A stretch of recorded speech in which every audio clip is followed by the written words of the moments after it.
네, 앞에 글자는 나무, 목에서부터 시작해서 약간 좀 달라지는 글씨가 몇 개 있습니다.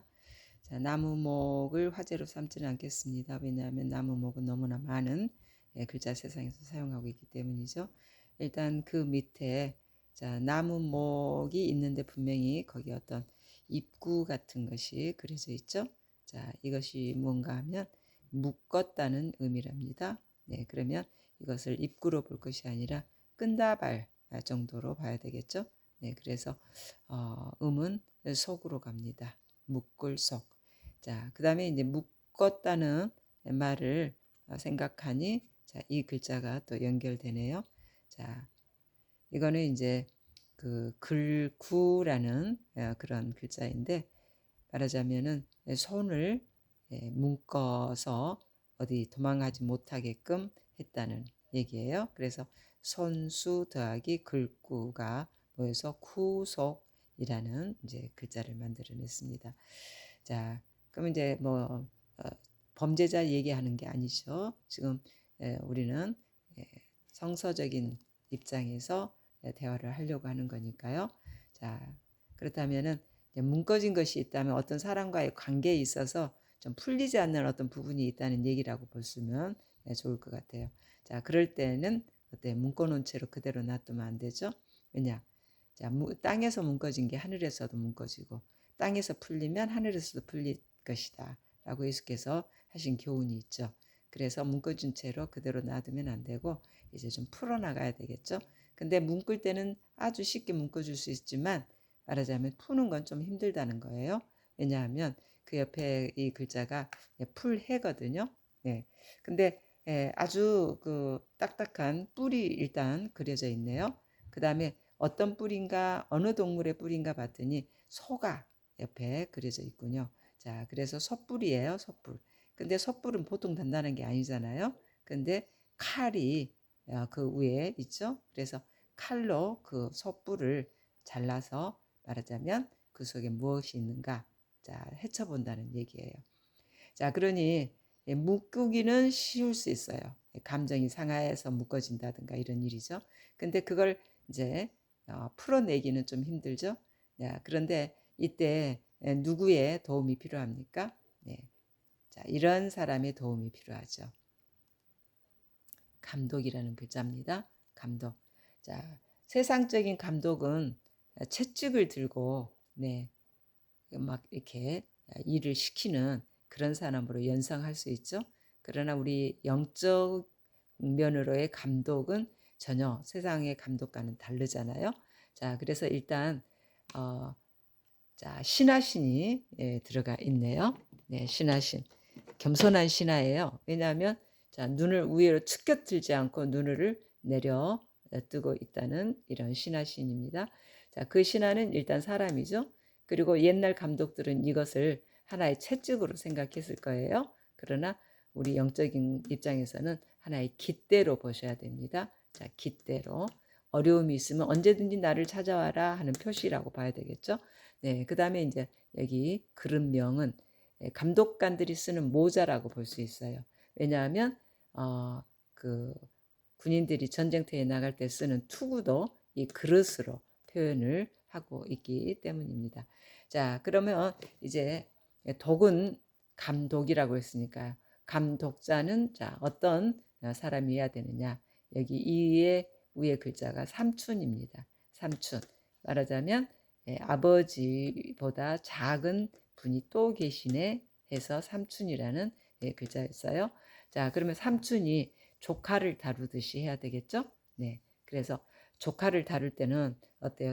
조카들이 뭔가 좀 잘못을 한다 하더라도 눈 한번 부릅 뜨면 조카들은 시정을 하죠. 네. 그래서 채찍으로가 아니라 눈을 한번 부릅 떠서 조카들에게 시정을 요청한다면 분명 그 조카들은 따를 겁니다. 자, 감독이라는 것은 이렇게 해야 한다는 글자 세상에서의 가르침입니다. 네, 그래서 이제 그런 감독의 도움을 받아서 묶어진 것이 있다면 풀어 나가야 되죠. 어렵지만 풀어 나갈 수 있습니다. 자, 그 다음에 그 밑에 보면은 이제 단순한 입구 같이 생긴 글자에서 이제 선이 하나 더 그어져 있네요. 이거는 이제 뭐 설명 안 해도 잘 알죠. 동력동이잖아요. 자, 그러면 왜 동력동이 이렇게 글씨가 표현되어 있을까요? 자, 그 말은 일단 동쪽에서 해가 떠오를 때는 우리 그 머리 꼭대기로 올라와 있는 해는 아니잖아요. 네, 그래서 저 지평선에서 낮게 떠 있는 해이기 때문에 말하자면 나무 사이로 해가 비칠 수 있는 상황이죠. 네, 그래서 이거를 이제 나무 사이로 비치는, 그러니까 아직 해가 지평선에서 이렇게 위로 올라와 있지 않는 상황이라는 얘기죠. 그래서 이제 동쪽에서나 이 현상이 나타날 수 있는 것이다 해서 동쪽 동을 이렇게 씁니다. 자, 그러면 이제 동을 다루다 보니 친구들이 있잖아요. 4명의 친구들. 자, 동을 빼고 나면 3명의 친구들이 있죠. 자, 하나씩 불러내 볼까요? 이거는 이제 서쪽이죠. 자, 서라는 것은 글자를 몰라서 알려드리는 건 아니고요. 자, 왜 서자를 이렇게 썼을까요? 자, 이거는 새가 둥지 안으로 발을 넣고 있는 모습이라고 합니다. 네, 당연히 해가 질 때가 되면 새들이 다 둥지를 찾아가잖아요. 네, 그래서 이제 여기에 선 하나를 더 안에다 그어 놓으면은 뭐 당류가 되고 또 옆에 물술을 붙이면 술주가 되고 이런 거는 이제 우리가 이미 얘기를 나눴죠. 그 다음에 이제 남이라는 친구를 한번 불러내 볼까요? 자, 위에 열십이 있어요. 이 말은 해가 사방으로 비친다는 것과 또 바람도 사방으로 잘 통한다는 것이죠. 네. 그리고 나서 이제 멀경이라는 글자가 있어요. 네. 말하자면 멀경은 멀다는 의미도 있지만 하나의 울타리로 볼 수도 있어요. 그래서 울타리를 쳐놓고 바로 양을 키우기에 아주 적합한 그런 그 장소다. 네, 그런 쪽이다 하는 점을 얘기하는 거고요. 그래서 이게 남입니다. 그 다음에 이제 북은 얼마 전에도 우리 얘기 나눴죠. 네, 수저비가 등을 돌리고 있어요, 서로. 그래서 찬바람 나는 곳이다. 그래서 찬바람 나는 곳 하면 북쪽이잖아요. 네, 그래서 이것이 이제 북으로 서기가 되었습니다. 자, 그런데 이제 그 밑에 보니까요, 이제 묵굴수 정도 되는 글자이죠. 그런데 팔자가 뒤집어져 있는 모양이 있어요. 사실 그렇습니다. 묵굴수 더하기 8팔이 있는 글자였습니다. 자, 이 글자는 간으로 갑니다. 간. 말하자면 묶어져 있는 나무를 이제 해체를 시키고 이렇게 갈라서 그 속에 뭐가 있는가 하는 것을 이제 가를 간이라는 얘기죠. 자, 그러면 가를 간에 어울리는 글자가 뭐가 있을까요? 네, 여기 옆에 보면 발이라는 글자가 있어요. 네, 그래서 발간 하니까 의미가 사네요. 우리 뭐 출판물을 발간한다 이럴 때 많이 쓰는 용어죠. 그 다음에 그 밑에 작지만 5개의 글자가 이렇게 한꺼번에 모아 있는 것이 있네요.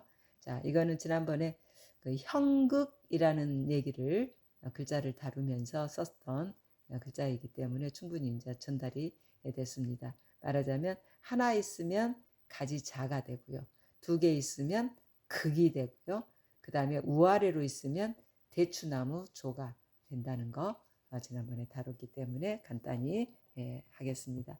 자, 이렇게 해서 말하자면 나무야 뭐 너무 많이 사용이 되죠. 그런데 이제 나무에서 이렇게 좀 비슷하잖아요. 일단 입구에다가 그 입구 속에 한일 하나 더 그어져 있고 그리고 그 입구 속에 자 점이 2개 찍어져서 자 이런 내용들 자 비슷비슷하지만 분명히 다른 이런 내용을 이번에는 한번 다뤄봤습니다.